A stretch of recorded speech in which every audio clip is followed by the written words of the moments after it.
Welcome to this week's Pardon the Disruption. I am your host, Matthew Potter. Every time we start the show, CJ talks some nonsense, and then he gives a compliment to the host, to the judge. So I see the strategy now. Mr. RJ Bates. We don't have any NBA questions, so I wanted to throw in the NBA today by saying you guys are like the Detroit Pistons and San Antonio Spurs. I feel like Steve's skin is like slightly lighter, so shout out to Steve. We have Mr. Leon, do not forget the G, Barnes. The G in Leon G. Barnes stands for growth. We haven't had a lot in my life on my face, so we're trying a new experiment. PTD has made me better. Absolutely. Greatest outros of all time right there.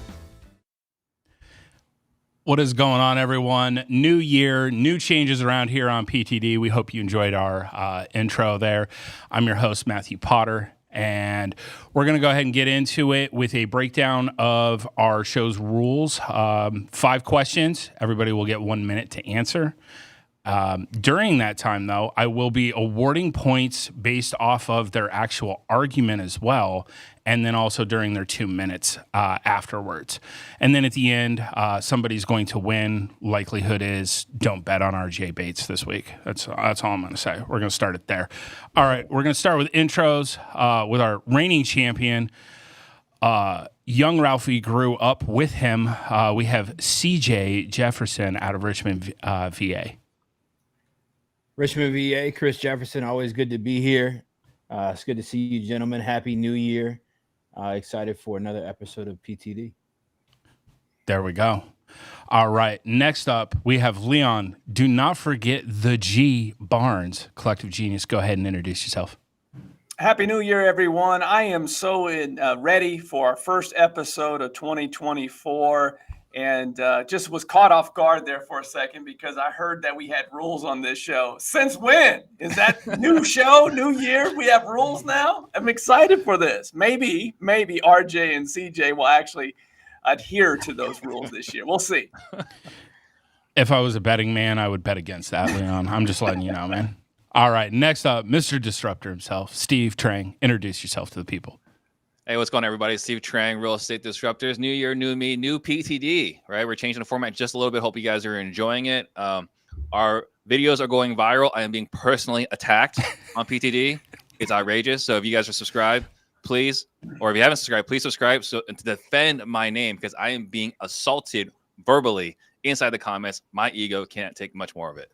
Absolutely. Offend or defend. Make sure you subscribe. Go ahead and take some shots at Steve.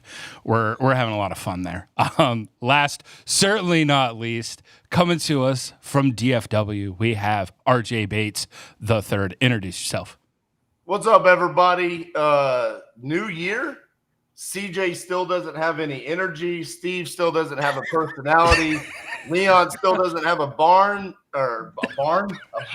That's what I'm trying to say.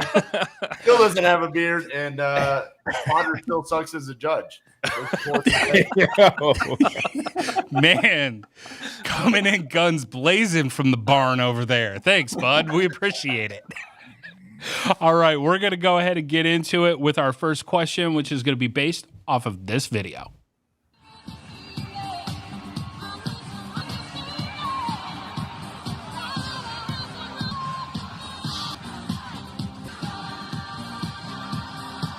The 2023 basketball champions of the world.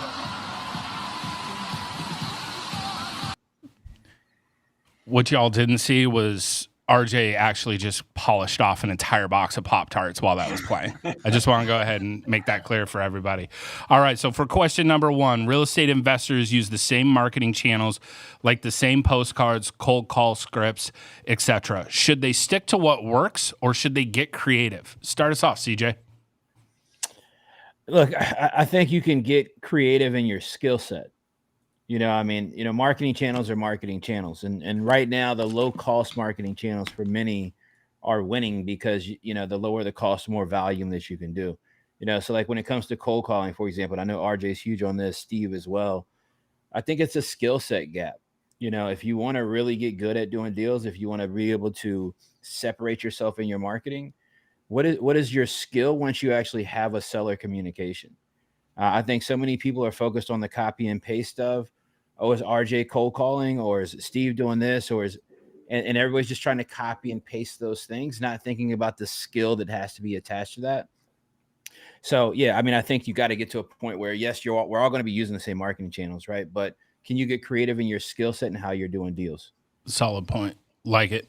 That's good. That's good insight there, CJ. We appreciate the energy level being at the highest that it's ever been today from you as well. That I don't know where the points are going to land based on the energy level though. All right, Leon, what about you? Are we getting creative or are we staying tried and true? So first of all, the Pop-Tarts Bowl, that was awesome. I love the creativity. I probably haven't had a Pop-Tart in 40 years, but I considered having a Pop-Tart. The answer to the question that I landed on is yes and yes. Marketing, as CJ said, is marketing. In this business, it all works. If you're consistent with it and you have the skill set that once a lead is delivered, that you can convert on that lead. But I do think that you need to get creative within those tried and true channels. I think that we know it all works at some level. So how do we get more creative to stand out from the other people that are doing similar channels as you? And I think there's a way to go about doing this. One of my favorite things on a quarterly meeting is, did you see what such and such is doing with direct mail? They're putting offers and they're doing this, they're doing that. So we're always looking at getting more creative, but using the channels that we know are tried and true. There we go.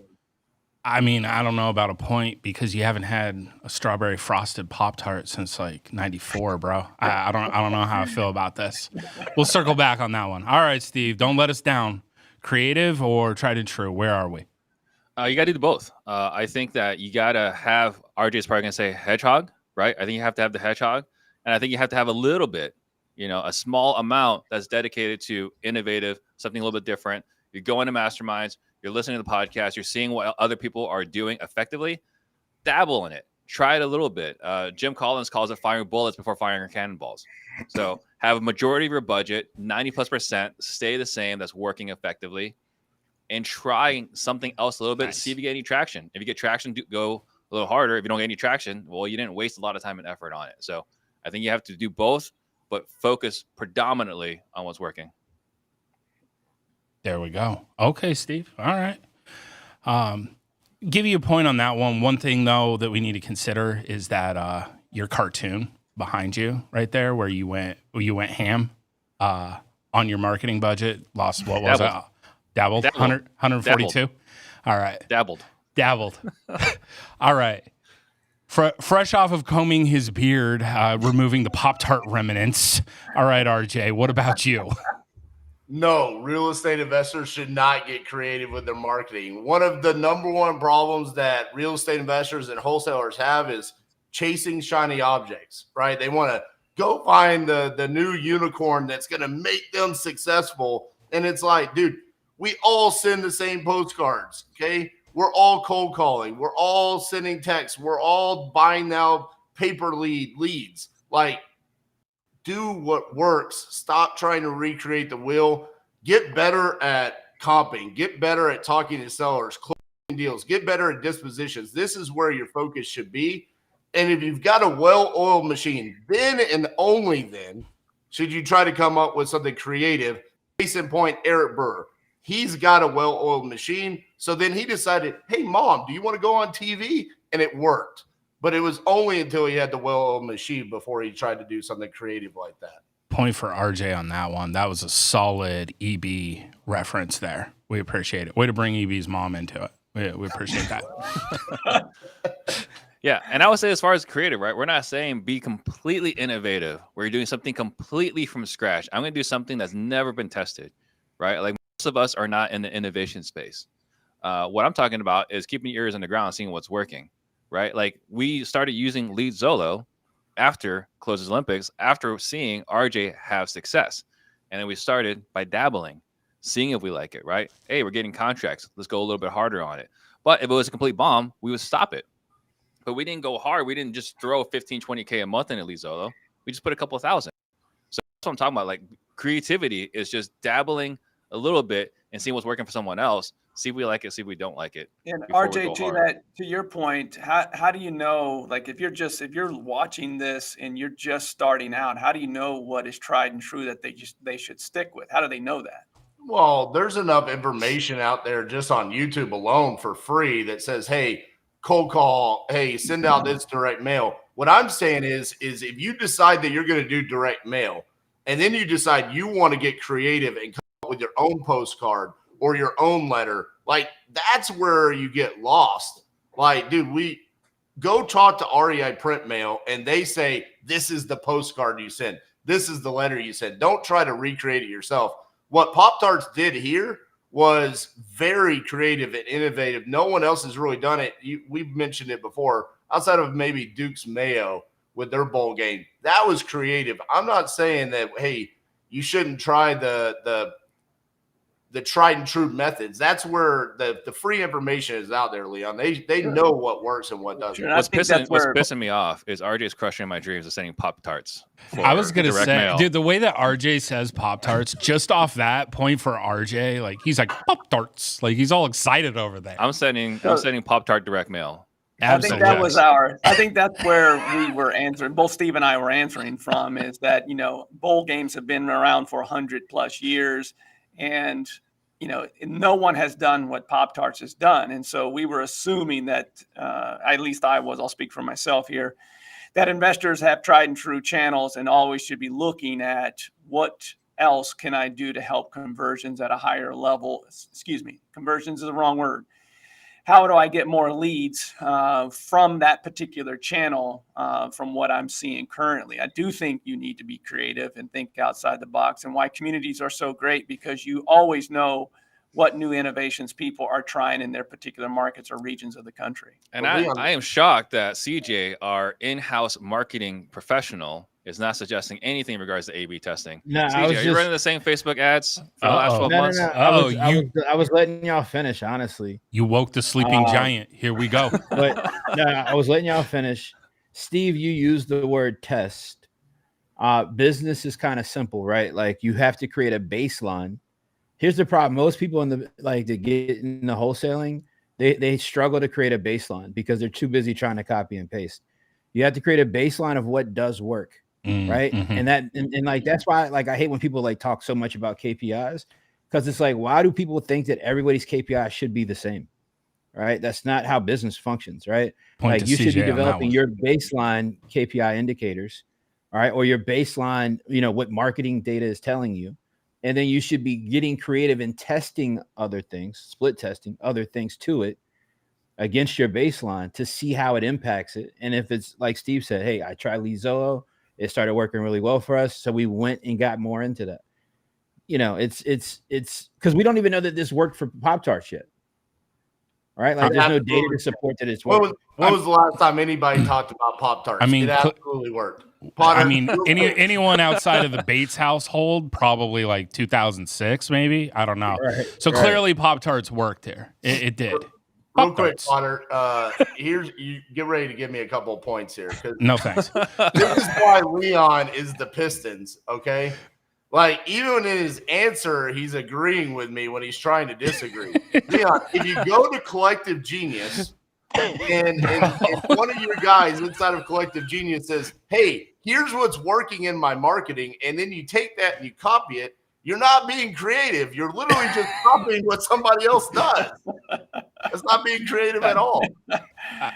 I can see a point for RJ there, but I'm waiting for Leon to destroy him back. Let's go. Yeah, no, it's a valid point. What I'm saying to the creativity is that, these are ideas that people are coming up with that are thinking outside the box, and iron sharpens iron. And that's why you go to communities like ours, because you get your creative juices flowing because you see what someone else is doing in their marketplace. So creativity typically breeds more creativity. There we go. Okay. All right. I enjoy the round. I hope that you guys are enjoying the new scoring system better. It gives everybody more of a fair shake. and I don't have to listen to RJ's crap anymore, which is great. I'm thoroughly happy about that. Looking forward to Leon and Steve stepping it up with question number 2. I'm sure that Steve has an answer for this one. What is one of your most embarrassing moments as a leader of an organization? Why don't you start us off, RJ? Yeah, so it's one of the best moments of my life. It was when I was a general manager at Pizza Hut, and the man from corporate showed up and walked my restaurant and said that I was nothing but an over-glorified shift manager. I should have never been promoted. He said it in the lobby in front of my employees, in front of some of my regular customers, and it was my last day at Pizza Hut. And it's looking back, I was extremely embarrassed because it was a shot directly at me and who I was as the leader of that restaurant. But it also woke me up. And what I was truly embarrassed about is the fact that I had dedicated 8 years to a corporation that essentially did not care about me at all, knowing that I had so much more to give. And so looking back at it, it was one of the best moments, but it was also a highly embarrassing moment right at that moment. Gotcha. Real quick, was that pre RJ Bates beard? There was a goatee going on. Yeah, that's what it is. The goatee's not good enough. We needed the beard, man. That's what it is. I'm glad that you got out of the hut, though. Yeah. I am. All right, CJ, what's going on, boss? Most embarrassing moment as the leader of the organization. Give us something good to work with here. Nah, I remember a day in 2017 having to tell people working for me at the time that I couldn't pay them that day. And that was like it was embarrassing and humbling, at the same time. But it was embarrassing because it was never a conversation that I've ever had to have before. But I was in a position where I had a conversation with a bankruptcy attorney, and I'm trying to figure out what I'm going to do. And it's embarrassing when you've got people whose families, depend on you. They depend on you. They believe in you. So that was definitely an embarrassing moment. But I'll say also that, and it speaks to the people that I worked with at the time, like they rose behind that though, right? Like they believed enough, in my humbleness, they believed enough that we could kind of rise out of that, which we did, within a year or so. But definitely most embarrassing moment by far. Man, yeah, that's definitely that's hardcore. All right, point to CJ on that one, and then I don't want to leave my man with the rose-colored cups over there, the drink cups. You guys know what I'm talking about at Pizza Hut. I gotta go ahead and award RJ a point for his embarrassing moment. All right, the man who clearly has had no embarrassing moments in his life, Leon G. Barnes. What about you? Most embarrassing. Appreciate you saying that. I struggled with coming up with an answer for this one, but then RJ reminded me that time that remember the Book It program that Pizza Hut had, and you had to read a certain amount of books, and you got a personal pan. I'm so embarrassed that time I walked into RJ's store and he called me out for not reading all the books I said I read to get that free pizza. Dude, I totally forgot about that. Thank you for helping me remember that embarrassing moment. For me, they all go back to very similar to RJ, go back to my corporate days and working my way up the corporate ladder. And, looking back as a young leader within the organization, I look back at all those opportunities that I had to lead. And, the one thing they do teach you really, really well at the corporate level is that as a leader, you have to always be on. And I remember all those social gatherings where I was not on, probably had a few too many pops. And I look back now at those and it's super embarrassing today. I probably wasn't embarrassed in my late 20s and early 30s at the time. But those are some of the things I think about the most of what a jackass I was in my late 20s and early 30s. Thankfully, I've grown out of that. I absolutely love that Leon worked in Book It on PTD today. Like, you got to be of a certain age to remember that. Yo, Book It's where it was at. We're gonna throw a couple points on the board for Book It. Just that alone. All right, Steve. What about you? Most embarrassing as a leader? It actually happened just right now. About about 2-3 minutes ago. It was when I found out that we got an overglorified shift manager on PTD. Like, I had no idea that we had done this. Yo. Now, but congratulations on the upgrade. He's now just an overglorified shift manager at Titanium while Cassie runs the show. So, looking back, we had the very first time I asked Gary Harper to come out to run an annual meeting. This was in 2020. He came out and ran an annual meeting, and he gave me a very heavy dose of humility. You know, I thought I knew what I was doing. I read the books. I've taken the courses. I'm coaching people. Right. And he came in and he just pointed out every single thing I was doing wrong as a leader of an organization. That was tough. Right. So I would say that was embarrassing for myself because I thought I had a higher sense of self-worth. I was like, damn, this sucks. This whole 2-day annual planning sucks. So I would say that's probably it. That's number one. For the absolute daggers, hold on, RJ. For the absolute daggers that Steve just shot at RJ right there, I'm gonna go ahead and throw 3 on the board for Steve with the glorified shift manager. Let's go. All I'm gonna say is about that moment with Leon when he came in. That was actually right before the guy from corporate came in. Because what happened is I looked at Leon and I said, "You clean-shaven bastard! You didn't read Animal Farm. You don't even know that Boxer and Clover are horses." And I threw the personal pan right at him. It went all over the floor. And that's when the guy walked in and said, "Your restaurant is a mess, RJ." Nothing but an overglorified shift manager. Thanks for bringing that up, Leon. You're welcome. And I would Back say when the hut was the hut, man. That was, you went there for dinner like it was a fine dining establishment. That's back in the day, right there, man. That's back in the day. But definitely what CJ's talking about, man. That's my greatest fear. My greatest fear, is like, hey, like, CJ, I've been there, bro. And you're right. You bring that up. That is a you want to talk about a humbling moment. Yeah, man. As an entrepreneur, convincing people to come work for you and be the driving force behind your organization, and then having to look at them and say, "Hey guys, I can't write you a check today." I've been there, and it's a very, very humbling moment for sure. No, 100%, man. It puts things in perspective. Because I think sometimes, man, when you're an entrepreneur, you're hitting it so hard all the time, you're just going for the gusto. And then things progress to a point where it's like, all right, now you got people that depend on you too, right? Like, imagine if you're right, I used to work at T-Mobile. I can't imagine if T-Mobile would have came in one day and said, "Hey, it's a wrap, man. Like, we can't pay you today." So yeah, I mean, but I think that's the conversation we got to start having too about entrepreneurship is real. Like, it's tough, right? You're going to run into those challenges for sure. Great point.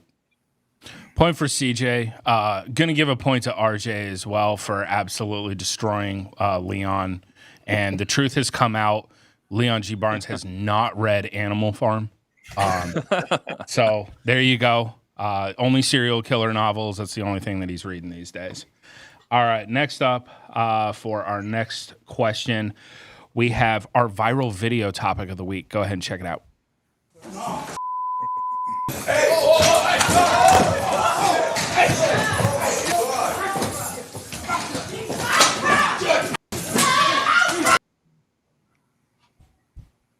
It's a live look at RJ going after Pop-Tarts right there.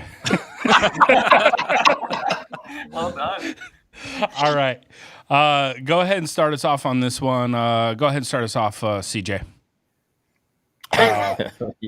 What is the scenario where you have overreacted like this? What is the scenario? I don't know that I can't say that I overreact. I'm just not somebody that just overreacts to scenarios or situations. I'm pretty slow to the draw, low energy, as RJ would say. I can't really think of a time I've overreacted. I mean, not to that extent. You got to be a bit stoic. I mean, this guy's in a courtroom. I don't even know the context of the situation right here. I mean, this guy does a Superman dive at the judge. I mean, that's probably the fastest way to make sure you stay in jail. Mm-hmm. I don't believe in emotional decision making. I just don't believe in it at all. So anytime I feel myself getting emotional, like doing a deal with RJ, and he's texting me 30 times a day about the status. All right. And I just want to call him and snap, like I pause. All right. I get a little still and I say to myself, I'm like, Star J fucking Bates, like I can relax, so I don't really get too excited. Cool as the other side of the pillow. A couple points to CJ on that one. He's always just calm, cool, and collected. All right, Leon, what about you? Scenario where you've overreacted like that. Well, first of all, I used to be able to jump really, really well back in the day, but I've never been able to fly into a judge like that. That was impressive. For context, CJ, he had just the judge basically said she wasn't going to give him parole, and he just absolutely snapped. I can say that I'm very thankful at this phase of my life, this chapter, going back to the old book it. This chapter of my life, I try not to make emotional decisions like CJ, and I don't think I really have a lot in my life. But if I look back on something most recently that, I probably overcorrected or overreacted, hindsight, it made sense at the time. But hindsight, you're going, man, I cost myself a bunch of money. And that's when in March 2020, when we all looked at what our inventory was, and the world was shutting down. The NBA had shut down. The NCAA tournament had shut down. And we went, oh, my gosh, I've got 20, 30 properties here that I'm about to start rehab on, and I don't know where the market is going. And so if I had any overreaction to that, it was fire sale. Let's get rid of everything because we don't know where the market is going. And at the time, that was the right decision. But looking back, had I finished those projects, I probably would have doubled or tripled, if not more, my revenue. So most recently, say from an overreaction standpoint, looking back, hindsight 2020, it's fire selling during COVID. Solid overreaction there. A couple points to Leon on that one. Definitely not pulling out his Superman anytime, flying over the desk there. All right. What about you, Steve? When was the time that you overreacted like our friend here in this video? So, like CJ, I'm fairly stoic 99.9% of the time. Negative 1 point. However, what might surprise some of the people watching is I've had the police called on me multiple times. 3 points. And Assault one of those things that generally doesn't sit well with me is when I'm told no. So I had a situation where I was buying a house I currently live in, and we had this ridiculous realtor wasting my time, and she wouldn't hand me the key to go look at the property while she was previewing it, locking me and my family out trying to look at the house. And like I said, wasted like 15, 20 minutes of my time. And when I went, it's like, hey, can I have the key now after you waste all my time? She said, no, I can put it in a lockbox. Something snapped. I kind of said in a very loud volume, give me the key, right? And she said no. And then she walked all the way over to the lockbox, put the key in. Being a responsible realtor, by the way, like she was doing that part correctly. That's the only part she did correctly. She said to me that I can't believe you would talk that way in front of your kids. And I followed up with maybe I wouldn't. I'm only talking that way because you're acting like something that sounds like a horse. And yeah, she called the cops. She filed code of ethics hearing. Fortunately, my friend is actually in charge of the board of ethics, so it was no problem. But I got a personal phone call from the real estate commissioner for the Department of Arizona to tell me how disappointed she was in me. So that's probably a slight overreaction on my part. I'm not gonna lie to you. I'm not gonna lie to you. I saw the entire play-by-play of this, and it was hilarious. I'm gonna give Steve a couple points because he did clean it up a little. But yeah, that's. I'm not gonna lie. As soon as he said he got the cops called on him, the first thing I thought of is, "Where's the popcorn? I need to listen to this. Tell me more." This is why in your continued education, realtors, shout out to NAR, by the way, that they tell you to lock the door behind you. This is why these crazy people that are out here looking at these houses. getting emotionally attached. Don't come in there and beat you with the cookie tray, man. Learn Dude, something listen. new about Steve today. I got Hey. 2 hot buttons: wasting my time and telling me no. If you do both, we're gonna have problems. All I'm gonna I'm gonna say, be 10 minutes late next week, man. all I'm gonna say is that was the day that 420 Steve was born. Right there. Wow. That was it. All right, RJ. What about you? When was the time you overreacted? Yeah, so mine was just a couple of months ago, and I found out what happens if I feel like someone is trying to attack my children.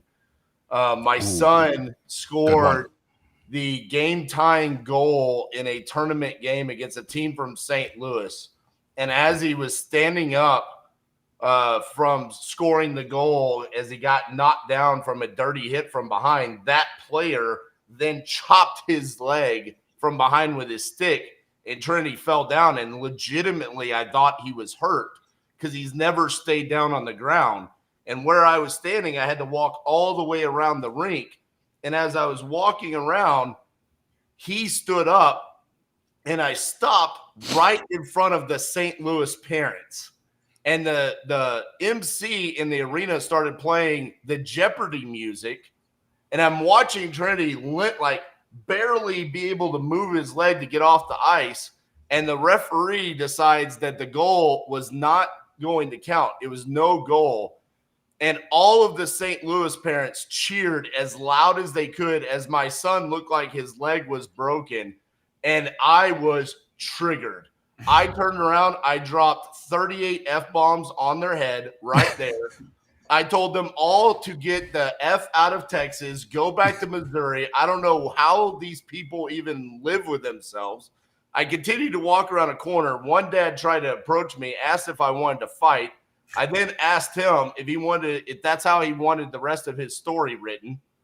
Then I went around and I consoled my son, told him what happened, then yelled at the entire team and said, "They all cheered that your teammate got hurt. Fucking make them pay for it."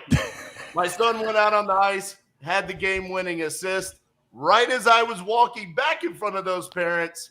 And let me tell you, I let them all know exactly how I felt about it.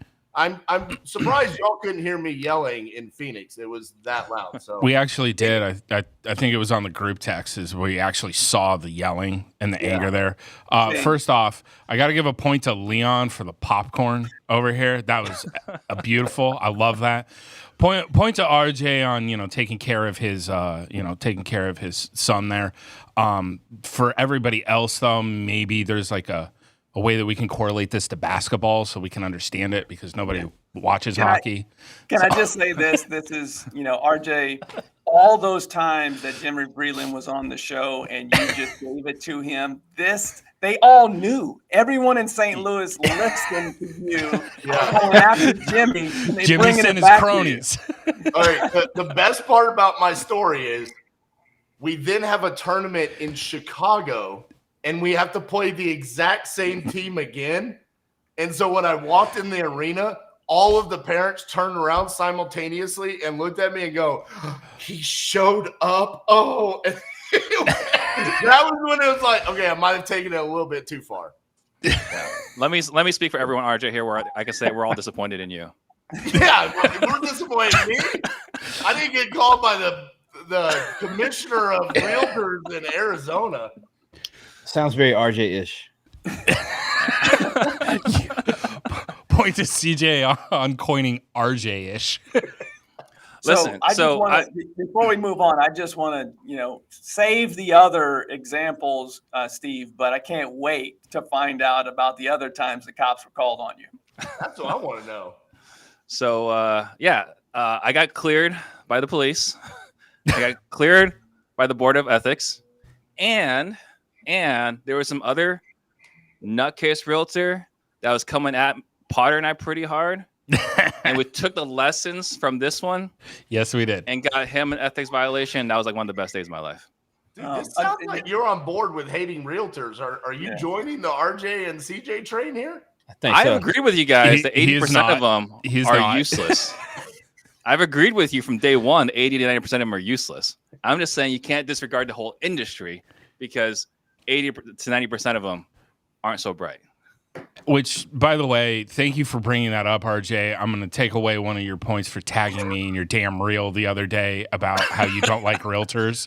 So By the way, that was really good. Well done, RJ. I like that. it was actually, I would, if I was on the other side, even as like the listing agent, I would have been like, dude, I'm not even working with you now. Like, fine, just send me over a cancellation. Have a great day. So this I can understand your why- frustration. This explains why Steve, he's getting a cops call now. He may have gotten cleared by the Realtors Association, but he can't fly TSA pre-check because of these issues. No, he That's can't. why he I just can't get wanna- cleared there. Steve's on the no-fly list. I just want to see Steve in like a police conversation. Like Negotiating with the cops. all I can think about is like one of those people on like First 48. It's like as soon as they give you like a Happy Meal, he's just like he's snitching on Potter, man. He's like, nah, it was Potter. Yo. You wanna know how the conversation ended? He said, "Listen, I'm gonna let you go, Mr. Trang, because you didn't physically harm the realtor or anything like that. But you wear those mom jeans one more time, I'm gonna arrest you." Listen, cops love me. I cut off an unmarked cop car going 105 and got off with a warning. All right, cops love me. Who knew that Steve been living thug life all of his life? Who knew? Yeah, that's why he likes NWA. It's making sense, Who knew? Bro. It's why he's got "Get Rich or Die Trying" on the back of his door. I thought he was all about the hug. I thought he was all about the hug life, not thug life. But that's not true either. Oh yeah, man, Hug Life is crazy. Yo, point I'm for gonna hug first Steve when I 48. see him, man. Point for Hug Life. Point for RJ over here. You sound like Oprah just now, man. Dude, I am there. Points like cars. Point for everybody, Bro, man. Hey, if I had my board, man, I'd be lighting you guys up. But there we go. Yes.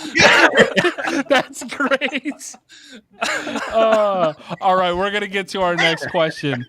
If there was a real estate investor portal, which role, position, acquisitions, dispo, etc., would garner the most attention, a la NIL? Why don't you start us off on this one, Leon?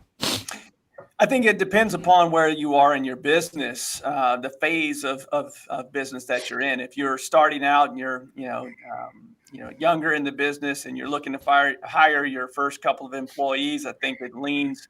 Your quarterback would be acquisition, someone that can convert leads and do deals. I think that's where you would go to first. That's who would get the most NIL money.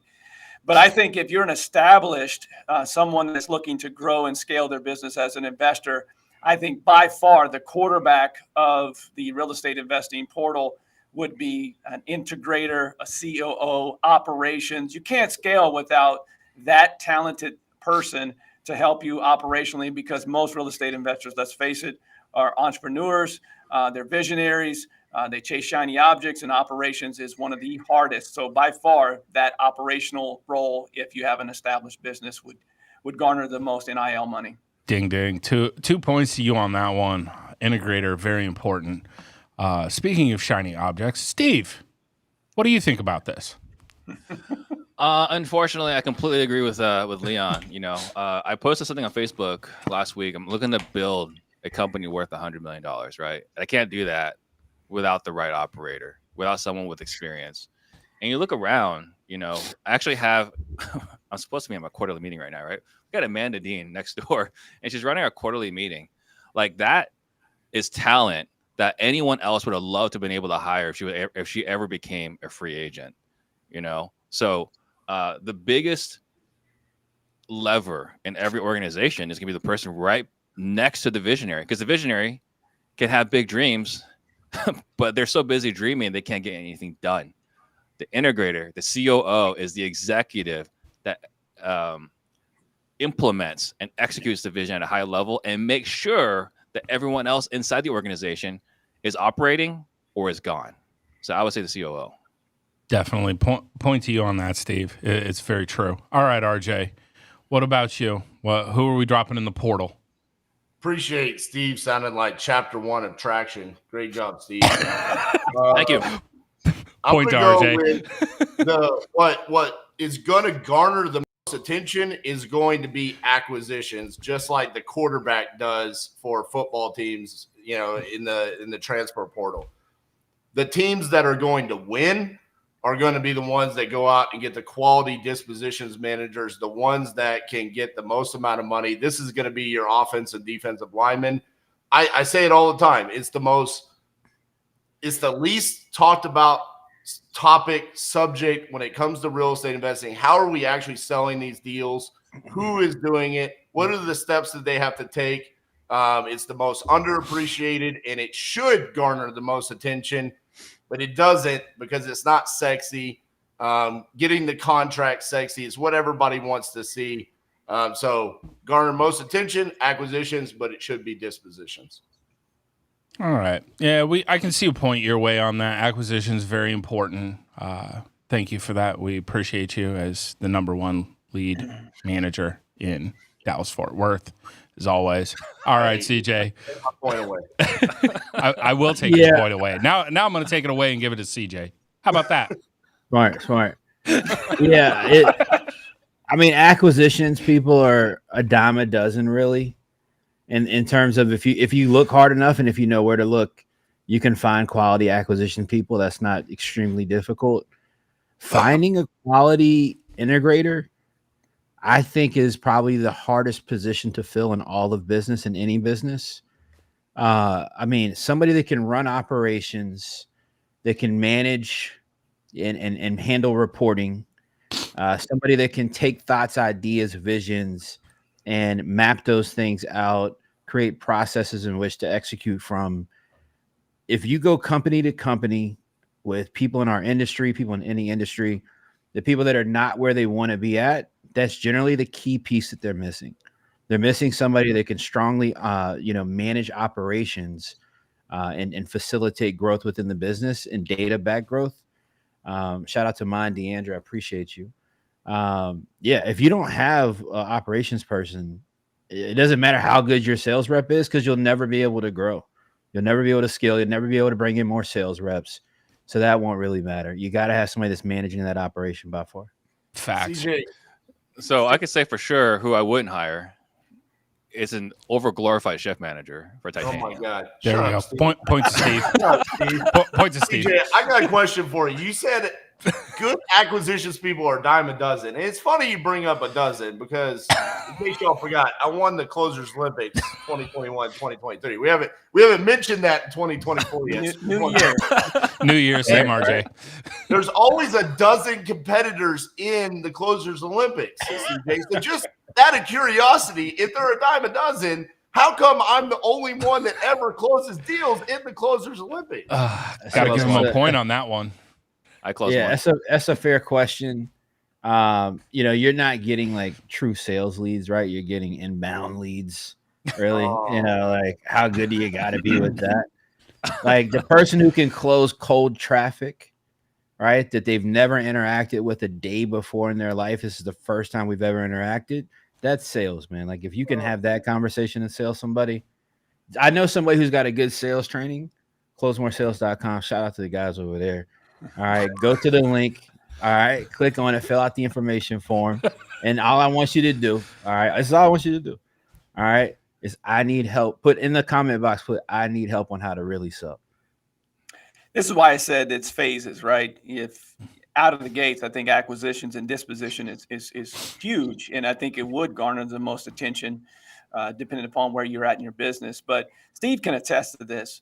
When we meet quarterly at our community events, you can always tell who the best integrators, operations, COOs, whatever, you can always tell because of the business. And what you can't tell is typically that they are employees. I mean, they don't need to hear this, but every single one of them would double their salary. More than likely. No question. No With question. the exception of a few. I think of a few guys that I know are well compensated, and they have great leadership that takes care of them at a different level, with the exception of a few, but most would double. Our good friend Ren Bartlett was one of those at one point. Amanda Dean, who you mentioned, Steve, there are some fantastic integrators that could double, if not triple. Yeah. RJ, you think Pace Morby would still be doing what he's doing if you took Cody Barton out the picture and you just threw in a bunch of RJ Bates sales reps? See, that's solid well, argument for that's CJ. why I know Point. that the person that would garner the most attention is that role, because most times when you know someone that has a big business, what do you typically say? I need one of them. Exactly. Yeah. Right? I need one of hims or hers. I need one of those on my team. That's why I know they would garner the most. So I actually had a conversation with Eric Brewer a couple of days ago. I was like, look, right now I'm looking to hire a Benmont. Yes, that's exactly. I'm looking to hire a Benmont to help me scale. And by the way, point to CJ for closemoresales.com shout out. So oh my, you don't get bro, you don't have the board. You know what? Actually, great point there, Steve. I want everybody to go ahead and take a point from Steve. So now Steve, point goes to RJ, point goes to Leon, point goes to CJ. Out of Steve's. Don't ever try to flex on my authority again. Absolutely not. Real quick, here's where I'm at on going back to the question. In the NIL transfer portal era, okay, when we're talking about an integrator, I feel like that's like the head coach. So that's not something that you could get in a transfer portal. That's not a player. That's like that's a quarterback by far. That's quarterback. No way. Yeah, you're we're crazy, talking about bro. positions that within the real estate investing within real estate investing businesses. So they're all within the portal. Every single one of them. The QB has to know every single play for every position on the entire field. That's their job, right? It's to know exactly what's going to happen for everybody. What route are you supposed to run? What gap are you supposed to hit? Who are you supposed to block? They got to know it all. Like, that's being an integrator. Look, I wouldn't even know what to do today if D didn't tell me what to do. You finished second in fantasy this year. Oh my God, dude! You didn't even make the playoffs, bro. Yo, shout out to CJ losing to Clapping Cheeks. Yeah, shout out to Clapping Cheeks, man. I can't believe that was the name of the team. Dude, my whole starting look at me lineup like got that, hurt, Leon. Don't look at me like that. I killed it all season and then got my Cheeks got. Yo, I don't know, man. CJ plays in a wild league over there. I don't know, man. I don't know. I had to unsubscribe from that league. Real quick, before we get on to our next question, we wanted to go ahead and have a word from our sponsors, Acoustic Force, Pat Hilton. Here you go. The world is changing. So is the world of business. It's never been easier to get your message out to the entire planet. Let me help you crack the code today. My name is Pat Hilton. My social media agency can produce you the same custom digital content that landed me on stage at the biggest business events in the world.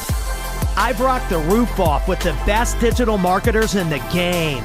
Getting social media content filmed and produced for your business is now as easy as ordering a cup of coffee and hopping on a video call with your friend. We find trending topics in your niche, coach you through recording in the comfort of your home or office, create engaging clips and graphics, then upload them online and manage all your social media pages. Bring your brand to life. Contact Acoustic Force Media today. Thank you to Pat. We appreciate everything that you've done to help Steve finally have a actually, well engaged PTD channel over here. We do appreciate it.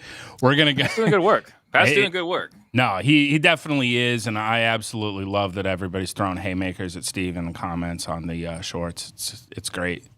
It's all RJ's VAs, but it's still great.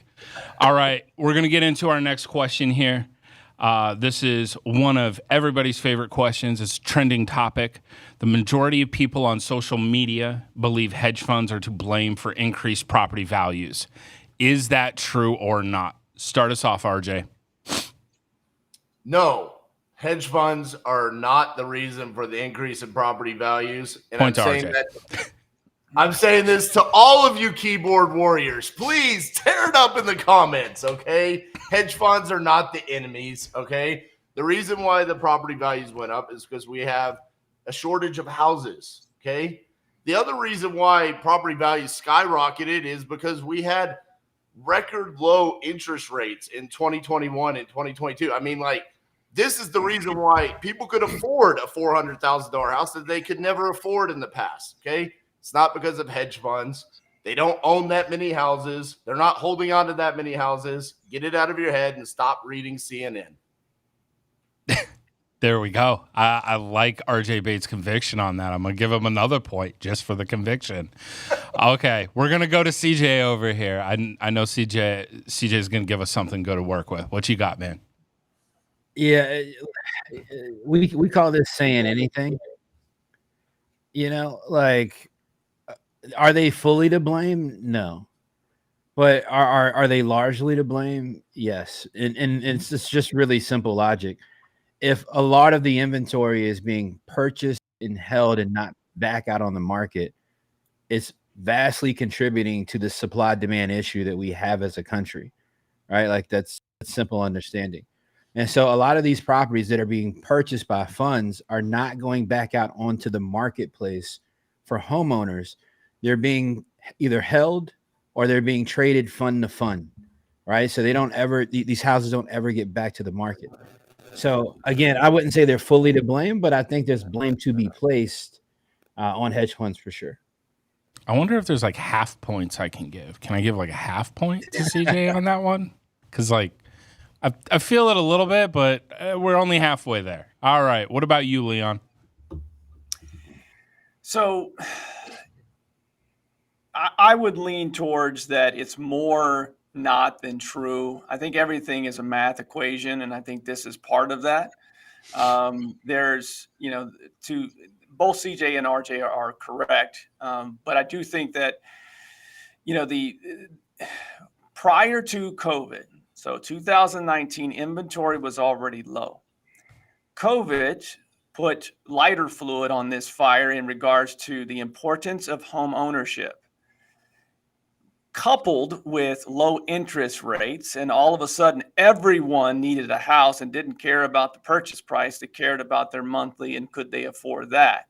So you put all of that together, and you can say that you can't blame one particular thing. It's part of the equation, right? Everything was, houses were selling in 2020 and 2021 like Cabbage Patch dolls in the 1980s.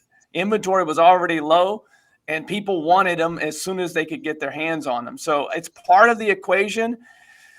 1/4, I think, is the number in regards to hedge funds buying properties, and maybe a little bit less in regards to percentages of how many houses the hedge funds are buying. So they're not taking all the inventory and away from those that want to purchase it. But inventory has been low, dating back to 2017 and 18. Very true. I like your analysis there, Leon. I'm going to go ahead and throw a point your way for that. More than anything, just so that it's a competition with RJ here on the point board right now. You're going to have to bring us home solid. Steve, closemoresales.com. What you got? I think it's an interesting premise. I don't think they could be much more wrong in believing hedge funds are the cause. And the reason why is that the market bears, right? Like the property is worth what someone's willing to pay. And what people are willing to pay really came down to what they could afford.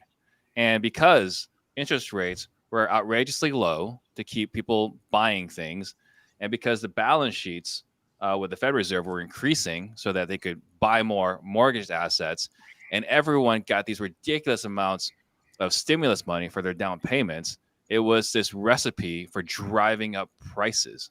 So if they want to blame someone, it's a pretty simple direction to blame. It's not the hedge funds. So I know CJ believes that they buy a third or they own a third of the properties. It's not quite that high. But beyond that, I think it's an outrageous premise. It is. And going back to your point there, Steve, with CJ's, misstep last week where he said 2 weeks ago, he said he would eviscerate me for saying 35% of American homes are owned by hedge funds. Dude, we want to go viral for the right reasons, okay? And it's for saying that hedge funds are not to blame. All right. Point to RJ on that one. I'll take that. I'll take that. We corrected the stat after the show. All right. but nonetheless, right? I think you guys are completely naive and uneducated, if I could be frank. If you think that doesn't have impact on the marketplace, that tells me you guys don't pay enough attention. Because it obviously CJ, I hear what you're saying, right? Because they're buying properties. I hear it. I hear what you're saying. And they are paying more for periods of time than what other people could pay, right? They're pushing the comps up. But at the same time, people were willing to pay it because all they cared about was the payments. They didn't care about the price of the house. They didn't look like, oh my God, that house was $550 2 weeks ago. Why would I ever pay $570 for this? But that didn't happen because of COVID or in the last couple of years. That's always been the case. That's always been how people bought houses. You guys are naive if you think that it's not. No, for sure that's the case. But recently, right, post-COVID, was interest rates went down to the high 2s. They went down to the high 2s. Facts. Like everything was affordable. Literally everything was affordable. We weren't quite the Big Short where strippers are buying 7 houses, but sure. Yeah, but it was look, pretty bad. If you go back to 2015, 2016, when rates were 3 to 4% or whatever they were at the time, people still made purchase decisions the same way. Anybody who's buying a house, they're buying the house based on how much the payment's going to cost them. All right, like that's just what it is. The question I think is, are hedge funds impacting the market? Is that right? That's the question. Are they to blame for increase? Are they to blame for the increase of property value? So if you guys heard what I said, I didn't say they were totally to blame. All right. I said they do have a hand in the pot, and they have a very large hand in the pot. All right, because they have extreme buying power. Right. Like if you look at how many hedge funds, how many properties are sold to hedge funds in Phoenix, Arizona in the last 3 years, Steve? Do you have any idea? Like an educated Talk guess. to Potter. He's the one that's helping them destroy our economy. Okay. Potter, how many would you say, Potter? All right. First off, I feel like that was similar to the tag RJ threw on Instagram of me. If I'm being completely honest, here in the Phoenix Metro, if you're looking at, I would say that they probably purchased anywhere between 20 to 30% of the available inventory that fit their respective buy boxes. Isn't that interesting? So are we really having a conversation? Are we really having a conversation saying that if a fund or funds bought 20 to 30% of inventory that they did not insert back to the marketplace later, all right, those properties never got back to the free market. So that limits the supply that the free market is able to take advantage of because it pulls down the inventory. Yes, CJ. Yes, we are having this argument. In effect, that then increases the property values in total for the rest of the properties on the market. You guys don't think that's accurate? It's affecting the supply, but doesn't change the fact that people buy based off what they can afford. I hear you on that. I'm asking you, are you saying though that you believe? I don't think they teach us at NAR. Are you saying that you don't believe that affects the market? It affects supply and demand. Doesn't affect what they can pay. If you put that 20-30% back and it wasn't purchased by institutions, it's not a part of the equation. Is that what you're saying? Ask that again. You said if we put that inventory back into the market, take that 20-30% and it's not purchased by institutions. You believe all of that is purchased by homeowners? No. I think more investors will purchase those properties as well. But could we agree or disagree that hedge funds are going to retain more properties than the average investor that buys a property? Totally agree. I'm asking, we're on the same page here because I have said it's part of the equation. I'm asking Steve and RJ, is that those properties, especially 20-30%, that's a major number that inventory, to CJ's point, is not. I'm not saying they're fully to blame. I said it's part of the equation, but that's a massive number that will be rental properties from here on out. Forever. So Leon, what would happen, Leon, if that 20 to 30% that Potter just referenced, what does that do to a market that's already on a tightrope in Phoenix, Arizona at the moment? What would that if half of that went back to the market in the next 6 months, what happens to that market, Leon? Massive price drop. Massive price drop. Massive price drop. I wouldn't say massive, but potential price drop. Enough that it's going to hurt a lot of people and put a lot of people out of business. One number that y'all are forgetting about here is he's saying 20 to 30% of the inventory that was available but we already had massively low numbers of what inventory was available. So when we say we throw out loose numbers like 20 to 30%, it's all relative to how many houses you're actually talking about. So Potter, would you not agree that there was a low number of houses even available? Yeah. For example, one of the funds, what actually would fit their buy box at any given moment that was active, post COVID until interest rates kind of shot up June of 2022, there was about 2,000 homes at any given moment that was actually would fit their buying criteria. Right. So out of that, you're talking about 40 homes roughly a 40 month. homes. We're not talking about it's moving the needle a whole lot. And also, let's not forget that a year ago, an astronomical amount of hedge funds stopped buying real estate altogether. They paused completely. All right, hold on. Wait. They did, and it changed the market. RJ, it changed the market. No. There's wholesale. There's what changed the Leon. market. Hold on. Leon, am I wrong?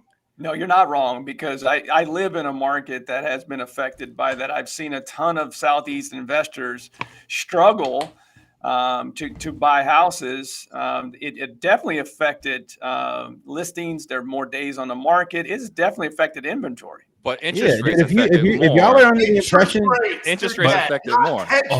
Hold up. I'm going to interject something for y'all. I know that we talk a lot about affordable housing on this show, correct? It's one of the show. Okay, calm down there, Steve. The reality is, though, right now with the environment of interest rates, with where our current market cycle is, nobody wants to hear this and nobody's going to like this, but hedge funds are your actual providers of affordable housing for the masses right now. A lot of these houses are being rented, for example, in Phoenix at $2,000, $2,200 monthly, whereas if you went to purchase that same home, say on an FHA down payment assistance, something of that nature, that same house is going to run you $3,000 to $3,500 a month. Yo, rip that shit into a short. What you got to say now, keyboard warriors? I think it's naive, though, to say, guys, that maybe today they're not solely to blame. And I don't believe that. I didn't say that in my answer. It's part of the equation. But I think you're naive if you don't think that that percentage is going to continue and affect values and inventory moving forward. Yeah, I mean, it's completely going to affect inventory. There's no question in that part. Yeah, but that then has impact to the market, right? Like builders can't keep up. Yeah, listen, it's impossible. No, look. So what happens whenever interest rates go up? They still buy homes. They just buy worse homes. Yes, right. They still buy homes. All right, here's what's going to happen. Buy what they can afford. Here's what's going to happen. I think I said this the other week. So like Redfin just came out with a report, I think this week, right? That 16% of housing is affordable, right? 16%. All right. So what's going to happen? And y'all should really think about not being this naive, honestly, right? Because it's going to impact our businesses. What's going to start to happen is our society is changing before y'all's eyes, and y'all are not paying enough attention to it at the moment. In the next 10 years, you're not going to be selling houses to one person. You're not going to be selling houses to one family. You're going to be selling it to multi-families. It's going to be two people's families buying a house to live in together so that they can even afford it. All right. You go to Hawaii recently? Is this where this come from? That's been happening for years in Hawaii, bro. It's happened in Hawaii. It's happened in other countries too, but it's going to be happening here in the near future. Are you going to blame? Are you going to blame what happened in Hawaii 2 decades ago and why they've been doing that on hedge funds too? No, listen what I'm saying. All I'm saying is this, right? The impact is the impact. RJ's fired up. All right. If we you can't pray, come out here with doom and gloom and then not back it up with the what do you feel is so doom and gloom? You were sitting there talking about, hey, we're not going to sell houses to one people. We're going to have to sell them to multifamilies. That's been happening on the West Coast. Yep. Where a lot of people, where hedge funds are not buying, where they're buying in the Midwest and the Sun Belt and places like that. This has been happening on the West Coast, where the majority of you keyboard warriors are at anyways. There we go. For years. Yeah, but all right, but that's because to get a shoebox in LA for the last 20 years cost you $1 million. All All right, but what happens when that's what it costs you in St. Louis? Right, that's gonna take a long time, right? Yeah, But like, I what just wanna give shout out happens? to my dude, we favorite ain't gonna keyboard be warrior, around when CJ. St. Louis is a mill. Come on This is now. yeah. So y'all are telling me y'all feel like this doesn't make sense. What you're No, saying makes a lot of sense. I know Leon reads enough that he can't agree with y'all right now. No, I've said that to today's answer, it is not solely to blame, but it is something to, especially in this industry, to keep an eye on as more and more funds own more and more doors. There are less opportunities for us. The biggest opportunity you have moving forward, if you want to look at the glass half full, is hold as many doors as you possibly can, because in 10 years, you take those 200, 300 doors and you sell them and you retire, and then you go sip a Mai Tai in Hawaii. That's what There you go. There Yeah. you So I think Chris Jefferson and I, we're gonna have a conversation after this. We're gonna start a hedge fund. That's the plan. There you go. go. We should. Well, you own a bank, so you should be able to do that. We'll start there. We'll have SCB, Scottsdale Community Bank, fund the hedge fund. It's great. Perfect. I like how Steve's worked in like 7 promos during this show. He's not going to get any points for it, but you know, we love those promos. We're going to start calling him Promo Steve. I defer to the hedge fund expert over here. You I did, didn't get a thank point for you. that. And you know, and then RJ's like, "Oh, okay, here we go, keyboard warriors." So it's been a show. It has. Looking at the scoreboard here, we have RJ Bates winning the inaugural PTD of 2024. We certainly do appreciate everybody tuning in. We hope that you guys had as much fun as us. We're gonna go ahead and do some outros. RJ, say bye to the people. Yeah, man, excited to win this particular episode. I am here to defend all of the hedge funds' rights and make sure that CJ doesn't tear down the hedge funds of America. Yay for capitalism. Love the new format, the scoring system. Hope you guys do too. Looking forward to next week. RJ Bates, Wall Street's secret weapon over here. Thanks. We appreciate you. CJ, say bye to the people. Yo, great episode. I'm excited for PTD this year. I'm always excited at the rule changes from my constant winning. So I'm glad that we've now changed the rules a second time to try to appease RJ so that I don't win as much. So hopefully this will be helpful. Hopefully this will be helpful for him this year. I appreciate everybody tuning in again. Make sure you like, comment, subscribe, share this with somebody else. Much love. Outros are going to be amazing this year. I'm sure of it. All right, Leon, go ahead and say bye to the people. My favorite show of the year so far. Loved it, enjoyed it, learned a lot of new information about Steve Trang, and can't wait to hear those other police stories. My goodness, this is new year, new Steve for sure. And RJ, I'm going to need you to send me your address for winning today's show. I'm going to send you back that personal pan pizza, my friend. Yes. Last, certainly not least, Steve, go ahead and say bye to the people. Yeah, fun show as always. Shout out to Charged Up, the U. Shout out to Collective Genius. Shout out to the Family Tree. Shout out to closemarcells.com. And shout out to Pizza Hut. I mean, it was a great show today. Yo. All right. We're going to go ahead and leave it at that. And based off of that, Steve might end up in some legal trouble. So make sure that you contribute at stevenslegalfund.com. That's his new website. We will see you guys next week. Thanks so much.